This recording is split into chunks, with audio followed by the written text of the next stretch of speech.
आइए हम आपको दिखाते हैं मानव नेत्र और लेंस के कार्य में क्या समानता है, क्या सिमिलरिटी है, मानव नेत्र के अंग कौन कौन से हैं और वो काम कैसे करता है। वो देखने के लिए सामने आपको एक फिगर दिखाई दे रहा है। फिगर ऐसा आप बनाने का अभ्यास कीजिए क्योंकि आपको एग्जाम में ये फिगर बनाने को आ सकता है। अब मानव नेत्र होता क्या है, पहले आप ध्यान सुन लीजिए। मानव नेत्र एक अत्यंत पतली पारदर्शक झिल्ली होती है। मानव नेत्र पर एक सबसे ऊपर का जो पतली पारदर्शक झिल्ली होती है, पटल होती है, जिसे हम स्वच्छमंडल, जिसे हम क्या बोलते हैं, स्वच्छमंडल। ये आपका सबसे ऊपर है, ये सबसे कॉर्निया, ठीक है, स्वच्छमंडल कहते हैं। इस पटल से ही प्रकाश नेत्र में प्रवेश करता है। ये जो पटल आप देख रहे हैं ना बाहरी, इसके द्वारा ही सूर्य के प्रकाश या प्रकाश की किरणें हमारे नेत्र के अंदर प्रवेश करती हैं। नेत्र में प्रवेश करने वाली प्रकाश की किरणों का अधिकांशतः अपवर्तन यहीं से होता है ना। बाहरी जो झिल्ली है, जो बाहरी पटल है, स्वच्छमंडल है, उसी के द्वारा अधिकांश किरणों का अपवर्तन हो जाता है। इसके पीछे एक गहरा पेशीय डायफ्राम होता है जिसे हम परितारिका कहते हैं, जिसे हम क्या कहते हैं, परितारिका, ठीक है। अब ये नीचे का भाग देखिए, आइरिस, ये भाग परितारिका का होता है, ठीक है। ये परितारिका जो होती है ना, आप कैसे पहचानेंगे मैं बता दे रहा हूँ। भिन्न भिन्न व्यक्तियों में परितारिका का रंग भिन्न भिन्न होता है। माने इसी के रंग को देखकर काली आंखें, नीली आंखें, भूरी आंखें आप बताते हैं। परितारिका के भाग में, मध्य भाग में एक, परितारिका के मध्य भाग में एक बदल चकने वाला, व्यास वाला बहुत सूक्ष्म छिद्र, यहाँ पर, ये मैं आपको बताऊं, यहाँ पर, एक मिनट रुक जाइए, निकाल लेता हूँ। यहाँ पर ये सूक्ष्म छिद्र होता है एकदम मध्य भाग में। इसी सूक्ष्म छिद्र को हम पुतली या पुपिल कहते हैं, पुतली या पुपिल कहते हैं। अब इसका काम क्या होता है। पुतली नेत्र में प्रवेश करने, प्रकाश की तीव्रता को नियंत्रित करने में सहायक होती है। कैसे सहायक होती है? यदि वातावरण में प्रकाश की तीव्रता ज़्यादा है, प्रकाश की किरणों की तीव्रता ज़्यादा है, तो ये अपने व्यास को संकुचित कर लेती है और कम किरणों को प्रवेश करने देती है। और यदि प्रकाश की मात्रा कम है, प्रकाश धुंधला है, तो अपने व्यास को विस्तारित करके, प्रसरण करके ये अधिक से अधिक किरणों को अंदर प्रवेश करने देती है, ताकि हम किसी वस्तु को आसानी से स्पष्ट रूप से देख सकते हैं। बात समझ में आई ना? पुतली के पृष्ठभाग पर एक पारदर्शी उभार होता है, इसे हम नेत्र गोलक कहते हैं, नेत्र गोलक, ठीक है। ये उभार को नेत्र गोलक कहते हैं।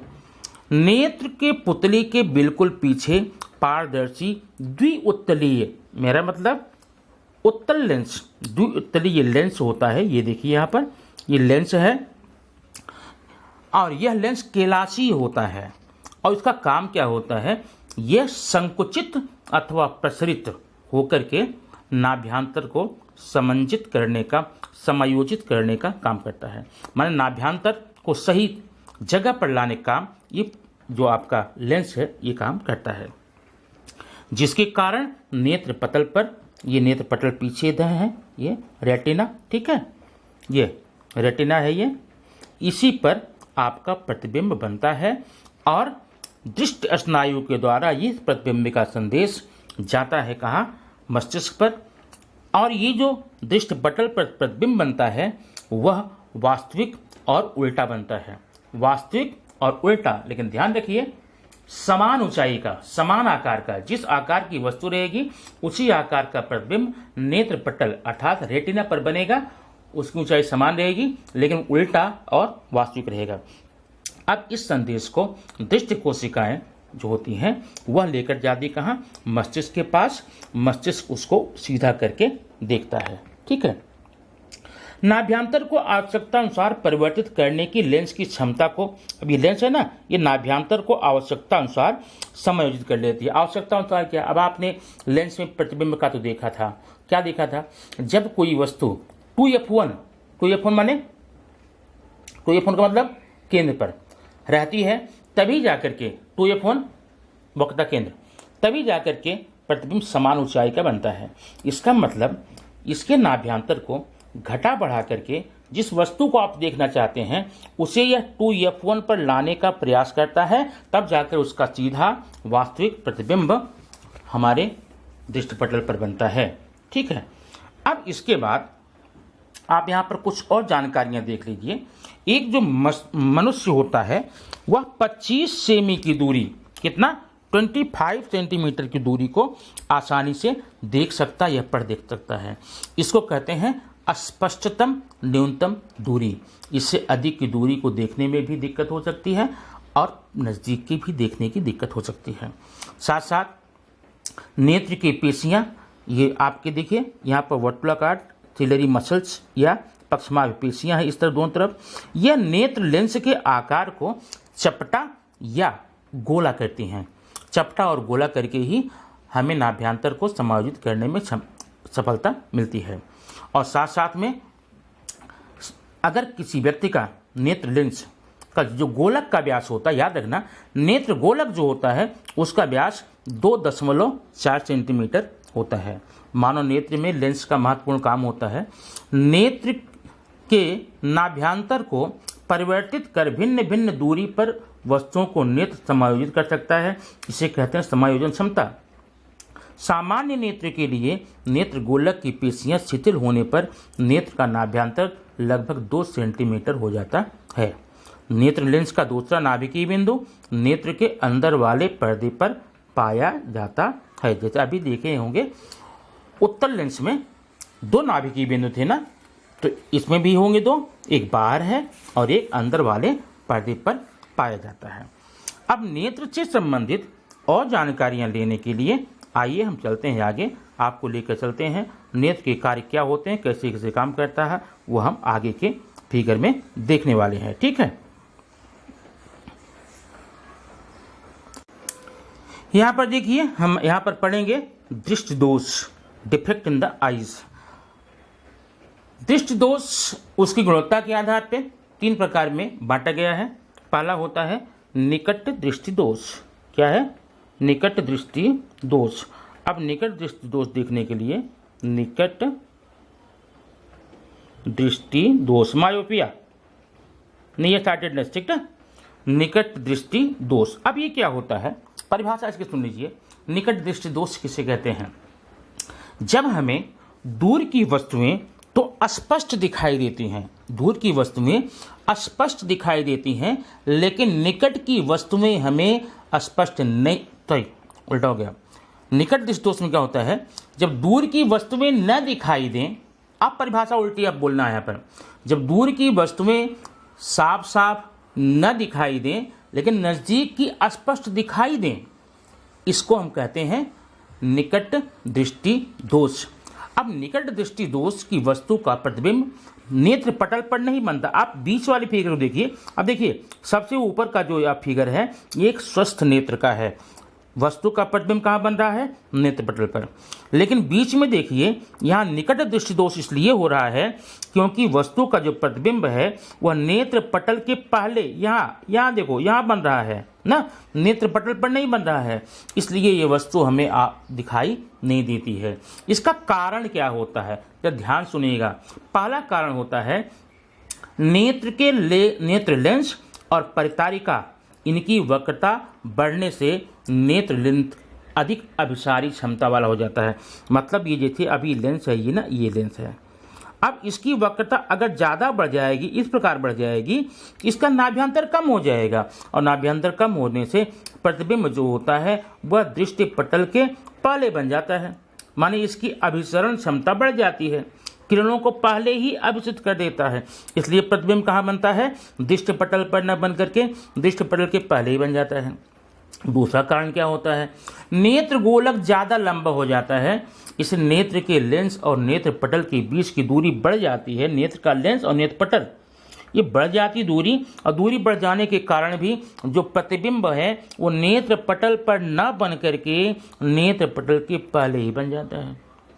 नतीजा इसका ये होता है, हमारे जो दिक्तंतु होते हैं वह इस मैसेज को रिसीव नहीं कर पाते हैं और ये हमारे मस्तिष्क को दे नहीं पाते हैं। ये होता है दृष्टि दोष। अब इसको हम दूर कैसे करें? निकट दृष्टि को दोष को दूर करने के लिए आप तीसरा फिगर देखिए, एक उचित नाभ्यांतर वाला, उचित ऋणात्मक शक्ति वाला अवतल लेंस, ये देख रहे अवतल लेंस का उपयोग करेंगे। अब अवतल लेंस का उपयोग क्यों करते हैं? क्योंकि आपने पढ़ा था अवतल लेंस अपसारी होता है, किरणों को अपसृत कर देता है, किरणों को फैला देता है। जो किरणें पहले ही मुड़ के यहाँ पर मिल गई थी वह किरणें फैल करके अब जा करके दृष्टि पटल पे जाके मिलती हैं, जहाँ की प्रतिबिंब का निर्माण होता है। इस प्रकार से इस दृष्टि दोष को दूर किया जा सकता है। माने जो व्यक्ति चश्मा बनवाता है, चश्मे में ऋणात्मक शक्ति वाला अवतल लेंस लगा लेता है, ठीक है। अब अलग अलग व्यक्ति की अलग अलग शक्ति होती है ना। आप देखे होंगे जब आप चश्मा बनवाने जाते हैं उसमें लिख देता है -2, -1.5 mm जो भी होता है। तो जिसको जिस प्रकार का जितनी क्षमता का रोग है उसके आधार पर ये दृष्टि दोष दूर करने का तरीका हो जाता है। आइए अब देखते हैं अगला फिगर क्या होता है हमारे यहाँ। अगले फिगर में दूसरा, अब इस फिगर में आप देख सकते हैं, इसमें आपको दूर दृष्टि दोष के बारे में बताया गया है। अब आप यहाँ ध्यान देखिएगा, जो पहला फिगर है वो पहले फिगर में एक सामान्य नेत्र का फिगर है, माने यहाँ पर वस्तु का प्रतिबिंब, वस्तु यहाँ पर है, यन पर है, प्रतिबिंब बन रहा है नेत्र पटल पर, ठीक है।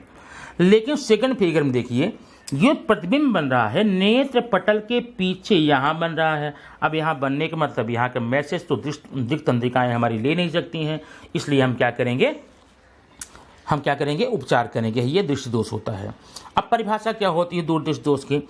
इस दोष में व्यक्ति को दूर की वस्तुएं स्पष्ट दिखाई देती हैं किंतु पास की वस्तुएं स्पष्ट दिखाई नहीं पड़ती हैं, ठीक है, इसलिए यह दृष्टि दोष होता है। अच्छा, जो नेत्र का निकट बिंदु 25 सेमी की दूरी पर न होकर के वो दूर हो जाता है। अब इसका कारण क्या होता है? कारण इसका पहला यह है, नेत्र तथा परितारिका की वक्रता कम हो जाती है। मैंने बताया पहले में जो निकट दृष्टि दोष था उसमें वक्रता बढ़ गई थी। अब ये देखिए, ये है नेत्र लेंस आपका, तो वक्रता ये चपटा हो जाता है, ये इतना हो जाता है। जब इस प्रकार चपटा हो जाएगा तो इसका नाभ्यांतर बढ़ जाएगा और नाभ्यांतर बढ़ जाने से किरणें जाके कहाँ मिलेंगी? दृष्टि पटल के पीछे मिलेंगी और दृष्टि पटल के पीछे मिलने से प्रतिबिंब दृष्टि पटल के पीछे बनेगा। पहला कारण तो ये हो गया, नेत्र लेंस की वक्रता कम हो जाती है। दूसरा है, नेत्र गोलक छोटा हो जाता है। नेत्र गोलक जो आप देख रहे हैं ना, ये वाला छोटा हो जाता है यहाँ पर। तो छोटा होने से भी दृष्टि पटल और गोलक के बीच की दूरी कम हो जाती है और दूरी कम हो जाने से प्रतिबिंब जो है दृष्टि पटल के पीछे जाके बन जाता है, इसलिए वो दूर दृष्टि हो जाता है। अब इसका उपचार देख लेते हैं। उपचार ये है, जिस व्यक्ति को भी दूर दृष्टि दोष है उसके चश्मे में ये देखिए धनात्मक उचित शक्ति वाले उत्तल लेंस का उपयोग करते हैं। अब ये उत्तल लेंस क्या करता है? उत्तल लेंस एक अभिसारी लेंस है। यह किरणों को अभिसृत कर देता है, माने मोड़ देता है। कहाँ मोड़ देता है? पहले ही जहाँ ये दूर जाके मिल रही थी ना, उसका अभिसरण क्षमता बढ़ जाती है और वो किरणें जाके दृष्टि पटल पर मिलने लग जाती हैं और दृष्टि पटल पर मिलने के साथ साथ वह वस्तु का प्रतिबिंब हमें साफ साफ दिखाई देने लगता है। इस प्रकार से हम दूर दृष्टि दोष दूर कर सकते हैं। तीसरा दोष एक होता है जरा दृष्टि दोष। जरा दृष्टि दोष माने वृद्धावस्था में। यह वृद्धावस्था में होने वाला एक रोग है। इसमें कई कारण होते हैं। इसमें निकट दृष्टि दोष की भी लक्षण आ जाते हैं, दूर दृष्टि दोष के भी लक्षण आ जाते हैं। उस व्यक्ति को न नज़दीक की वस्तु दिखाई देती है न दूर की वस्तु दिखाई देती है। इसलिए ऐसे व्यक्तियों को उपचार करने के लिए द्विनाभि लेंस, मतलब उसमें दोनों नाभि लेते हैं, मतलब उसमें ऋणात्मक शक्ति का भी और धनात्मक शक्ति का भी, दोनों शक्तियों का लेंस का उपयोग करके, जिसे हम कहते हैं द्विनाभि बायोफोकल लेंस का उपयोग करके जरा दृष्टि दोष को दूर किया जा सकता है। अब इसका कारण क्या होता है? इसका कारण ढेर सारे हैं कि कभी कभी व्यक्ति के नेत्र में दोनों प्रकार के दोष दिखाई देते हैं, निकट भी और दूर दृष्टि भी।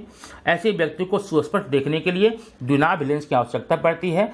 द्विनाभि लेंस में ऊपरी भाग अवतल लेंस का होता है और इसे निकट दृष्टि दोष को दूर कर सकते हैं। और निचला भाग इसका उत्तल लेंस का होता है, इसमें दूर दृष्टि दोष दूर किया जा सकता है। ठीक है, रीजन क्या होता है?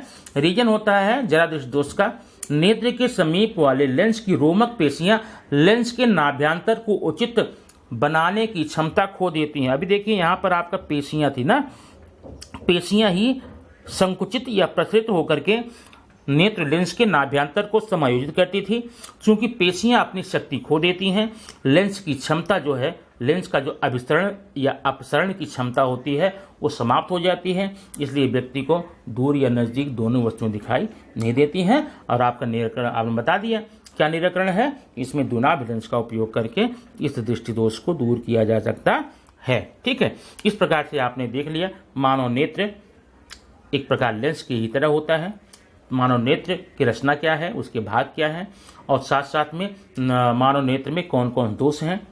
अब ये दोष का जरा ध्यान रखना, यह आपके एग्जाम में आता है। मानव नेत्र में मानव नेत्र के दोष के परिभाषा, कारण, निवारण, तीनों चीज लिखना पड़ेगा। चाहे निकट दृष्टि दोष का आए, मतलब नियर साइटेडनेस का, मायोपिया का, चाहे दूर दृष्टि का आए, फॉर साइटेडनेस, हाइपरमेट्रोपिया, इनमें तीन चीजें लिखी होनी होगी। पहले आप डिफाइन करोगे, परिभाषा लिखोगे, परिभाषा लिखने के बाद में आप कारण लिखोगे, और कारण के बाद में इसका निवारण लिखोगे। इस प्रकार से आपके पूरे प्रश्न का उत्तर हो जाता है। ये फिगर आप देखिए और ज़्यादा ज़्यादा प्रयास कीजिए, इस फिगर की आकृति बनाइए। जो मैंने निकट दृष्टि दोष का दिया वो, दूर का दिया वो, और प्लस जो मानव नेत्र की डायग्राम है वो अवश्य बनाने का अभ्यास करिए, क्योंकि आपके एग्जाम में ये आता रहता है। Okay, thank you. अगले वीडियो में हम फिर आपसे मिलेंगे।